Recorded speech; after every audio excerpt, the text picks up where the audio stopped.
نظر اور جسے دیکھا اسے دونوں جہاں دیکھا کیے. صدیقہ کائنات رضی اللہ تعالی عنہ افسردہ ہو کر اجازت لے کر اپنے باپ کے گھر آئیں، صدیق اکبر کے گھر آئیں، یہ سوچتے ہوئے کہ ماں کو درد دل سناؤں گی، باپ کے سامنے آنسو بہاؤں گی. لیکن فرماتی ہیں گھر پہنچی تو ماں بھی آنسو میں ڈوبی ہوئی ہے، باپ بھی قرآن کی تلاوت کرتے ہیں اور زارو قطار رو رہے ہیں. میری تو سمجھ میں کچھ نہیں آ رہا تھا. دیکھا منافقین کا پراپگنڈا کیسے کیسے معصوموں کو مبتلا کر دیتا ہے. فرماتی ہیں سمجھ میں کچھ نہیں آ رہا تھا کہ میرے گھر کیا قیامت ٹوٹ گئی. یہ تو ام مصطح کی زبانی پتہ چلا کہ عائشہ کتنی بھولی ہے تو، تیرے خلاف تو مستقل محاذ بن چکا ہے، مستقل محاذ بن چکا ہے. تیری کردار کشی کے لیے لمبی چوڑی دلیلیں دی جا رہی ہیں، افسانے گھڑے جا رہے ہیں، کہانیاں گھڑی جا رہی ہیں، قسمیں اٹھائی جا رہی ہیں کہ عائشہ ایسی ہے، عائشہ ویسی ہے، تجھے تو پتہ ہی نہیں ہے کسی بات کا. فرماتی ہے میں اس قدر متاثر ہوئی کہ بے ساختہ بخار میں مبتلا ہو گئی.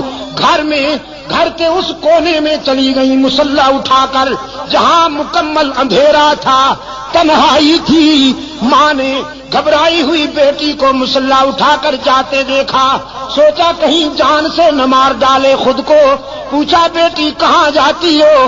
عائشہ نے کہا چپ رہیے، گھبرائیے نہیں، ہائی کورٹ تو ناراض ہو گیا ہے، ذرا سپریم کورٹ کا دروازہ کھٹکھٹانے جا رہی ہوں. اب اس کے دروازے پہ آنسو بہانے جا رہی ہوں جہاں آدم روتے ہیں، زکریا روتے ہیں، ابراہیم روتے ہیں، یونس روتے ہیں اور سب کے آنسو پوچھے جاتے ہیں.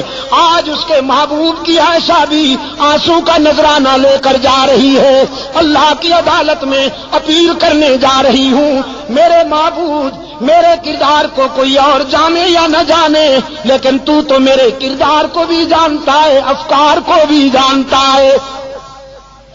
یہاں عائشہ نے آنسو کی برسات میں اللہ کی عدالت میں اپیل کر دی. وہاں رحمت عالم صلی اللہ علیہ وسلم نے صحابہ کا اجلاس بلا لیا، صحابہ کا اجلاس بلا رکھا ہے. میرے آقا نے فرماتے ہیں بتاؤ کیا کروں، عائشہ کے معاملے میں رائے دو، کیا کروں. صحابہ رو رہے ہیں، کسی میں جرأت گفتار ہی نہیں، آنکھیں برس رہی ہیں، سسکیاں سنائی دیتی ہیں، آہوں کی آواز آتی ہے.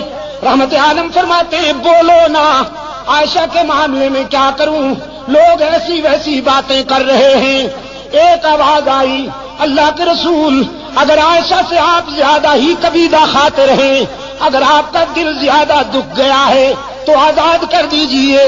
نبی کو بیویوں کی کمی تو نہیں، بس یہ آواز اٹھنی تھی کہ فاروق اعظم زارو قطار روتے ہوئے اٹھ کھڑے ہوئے. عرض کیا اللہ کے رسول یہ فیصلہ تو بالکل آخری ہوگا، پہلے یہ بتائیے کہ عائشہ کو آپ کی رفیقہ حیات بنانے والا کون ہے؟ پہلے یہ بتائیے کہ عائشہ کا رشتہ منتخب کرنے والا کون ہے؟ اس نسوانی پیکر کو آپ کے خانوادہ اقدس میں بھیجنے والا کون ہے؟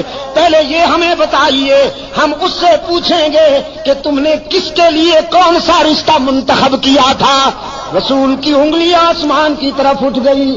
اللہ کے رسول کے خاموش کنارے نے، خاموش اشارے نے بلاغت کے دریا بہا دیے، فصاحت کے سمندر موجزن کر دیے. رسول کی انگلی آسمان کی طرف اٹھی، فاروق کی تلوار نیام سے نکل آئی. عرض کیا اللہ کے رسول جس نے عائشہ کو آپ کے گھر میں آپ کی بیوی بنا کر بھیجا ہے، آپ کے گھر سے نکالنے کا اختیار بھی اسی کو ہے. عائشہ پر تنقید کرنے والوں کو میری تلوار کے حوالے کر دیجئے، ان سے میری تلوار نمٹے گی، انہیں تو میں سمجھوں گا. رحمت عالم صلی اللہ علیہ وسلم کی آنکھوں میں آنسو تھے، لبوں پہ مسکراہٹ چمک گئی. فرمایا جزاک اللہ ابن خطاب، جزاک اللہ، تو نے میرے دل کی گرانیاں دور کر دی. تو نے میرے ذہن کی گرانیاں دور کر دی، جزاک اللہ میرے عمر، بس فیصلہ وہیں سے ہوگا۔ اب میں بھی اسی کے فیصلے کا منتظر ہوں، تم بھی اسی کے فیصلے کا انتظار کرو، ہم سب اللہ کے فیصلے کے منتظر ہوں گے۔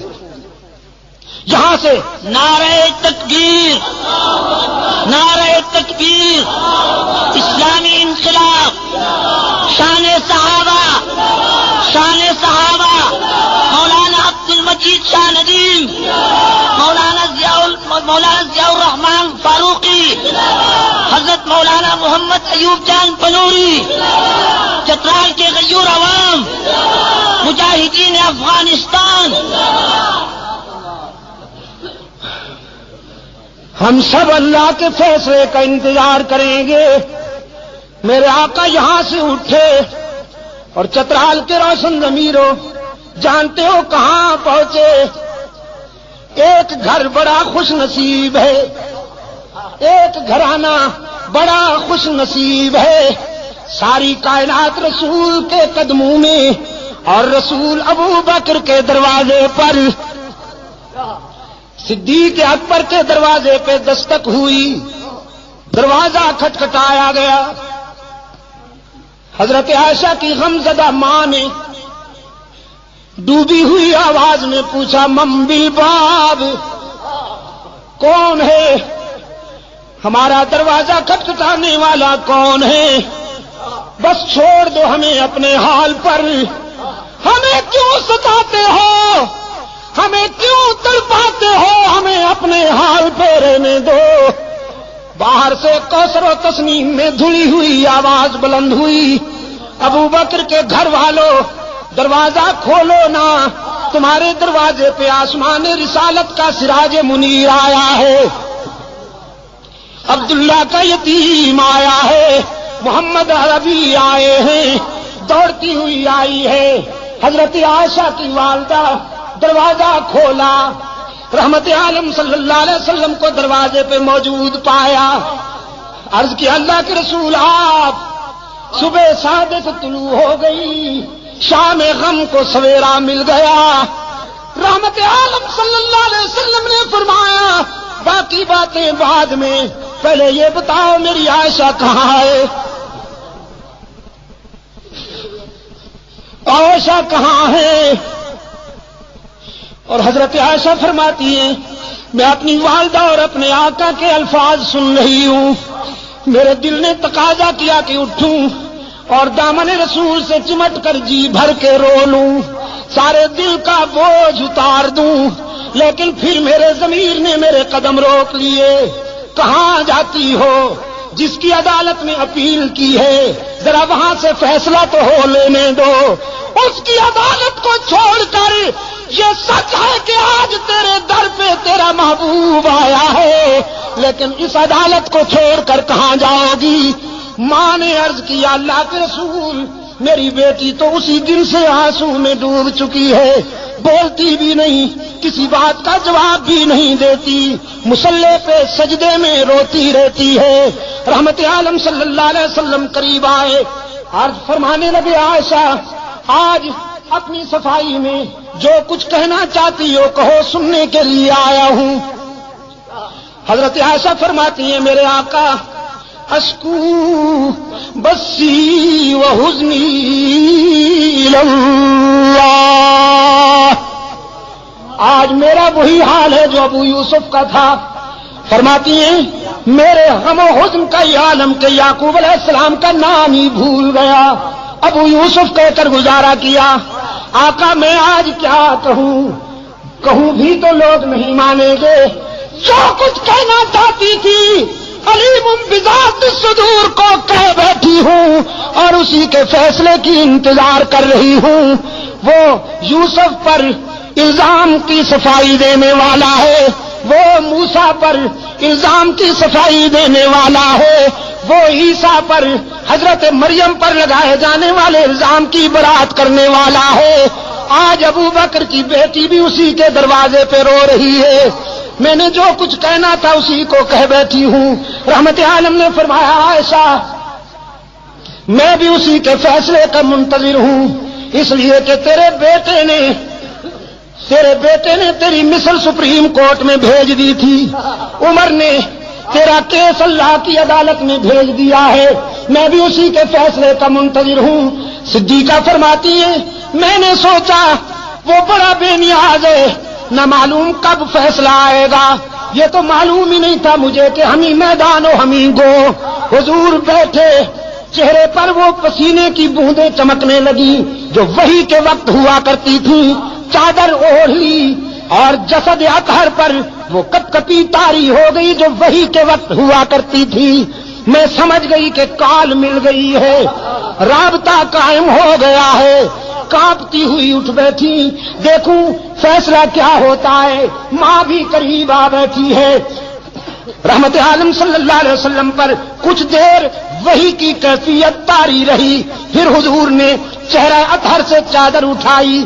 حضرت عائشہ فرماتی ہیں میں نے غور سے چہرہ رسول کو پڑھا اور رسول کے چہرے پر نظر پڑتے ہی میرے ضمیر نے مجھے بشارت دی، عائشہ مبارک ہو تو کیس جیت گئی، تیری شاہ میں غم ختم ہو گئی۔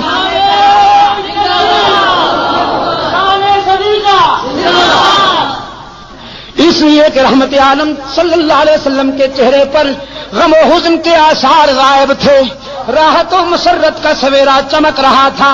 چادر ہٹاتے ہی رحمت عالم صلی اللہ علیہ وسلم نے فرمایا عائشہ مبارکباد دیتا ہوں، اے صدیق کی بیٹی، تیرے مقدر کا کون مقابلہ کرے کہ موسیٰ پر الزام لگے تو ایک عورت وکیل صفائی بنتی ہے، یوسف پر الزام لگے تو ایک لڑکا وکیل صفائی بنتا ہے، مریم پر الزام لگے تو عیسیٰ بچہ وکیل صفائی بنتا ہے، لیکن ابو بکر کی بیٹی یہ تیرا مقدر ہے کہ جب منافقین نے تجھ پر تنقید کی تو خود رب العالمین وکیل صفائی بن گیا، خود رب نے تیرے کیس میں وکالت کی ہے۔ اور قرآن اترا الخبیثات للخبیثین والخبیثون للخبیثات والطیبات للطیبین والطیبین